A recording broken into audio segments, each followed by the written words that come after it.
महाभारत की कथा महर्षि पराशर के कीर्तिमान पुत्र वेद व्यास की देन है। व्यास जी ने महाभारत की यह कथा सबसे पहले अपने पुत्र शुकदेव को कंठस्थ कराई थी और बाद में अपने दूसरे शिष्यों को। मानव जाति में महाभारत की कथा का प्रसार महर्षि वैशंपायन के द्वारा हुआ। वैशंपायन व्यास जी के प्रमुख शिष्य थे। ऐसा माना जाता है कि महाराजा परीक्षित के पुत्र जन्मेजय ने एक बड़ा यज्ञ किया।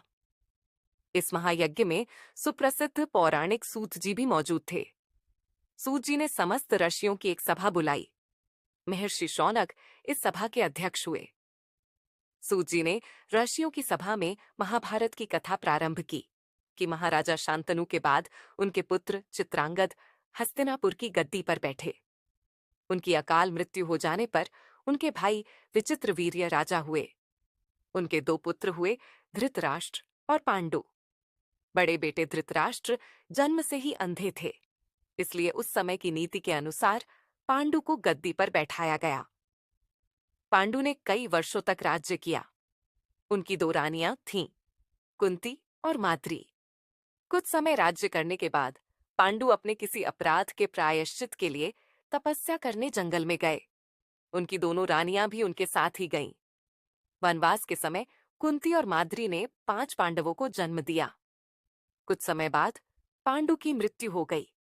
5 अनाथ बच्चों का वन के ऋषि मुनियों ने पालन पोषण किया और पढ़ाया लिखाया। जब युधिष्ठिर 16 वर्ष के हुए तो ऋषियों ने 5 कुमारों को हस्तिनापुर ले जाकर पितामह भीष्म को सौंप दिया।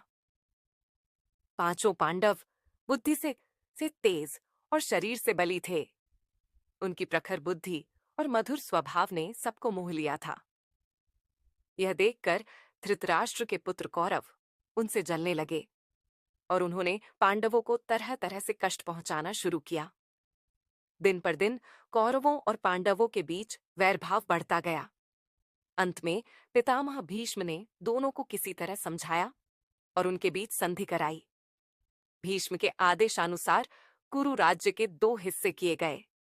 कौरव हस्तिनापुर में ही राज करते रहे और पांडवों को एक अलग राज्य दे दिया गया, जो आगे चलकर इंद्रप्रस्थ के नाम से मशहूर हुआ। इस प्रकार कुछ दिन शांति रही। उन दिनों राजा लोगों में चौसर खेलने का आम रिवाज था। राज्य तक की बाजियां लगा दी जाती थीं। इस रिवाज के मुताबिक एक बार पांडवों और कौरवों ने चौपड़ खेला। कौरवों की तरफ से कुटिल शकुनी खेला। उसने युधिष्ठिर को हरा दिया। इसके फलस्वरूप पांडवों का राज्य छिन गया और उनको 13 वर्ष का वनवास भोगना पड़ा। उसमें एक शर्त यह भी थी कि 12 वर्ष के वनवास के बाद 1 वर्ष अज्ञातवास करना होगा। उसके बाद उनका राज्य उन्हें लौटा दिया जाएगा। द्रौपदी के साथ 5 पांडव 12 वर्ष वनवास और 1 वर्ष अज्ञातवास में बिताकर वापस लौटे, पर लालची दुर्योधन ने लिया हुआ राज्य वापस करने से इनकार कर दिया। अतः पांडवों को अपने राज्य के लिए लड़ना पड़ा। युद्ध में सारे कौरव मारे गए। तब पांडव उस विशाल साम्राज्य के स्वामी हुए। इसके बाद 36 वर्ष तक पांडवों ने राज्य किया और फिर अपने पोते परीक्षित को राज्य देकर द्रौपदी के साथ तपस्या करने हिमालय चले गए। संक्षेप में यही महाभारत की कथा है।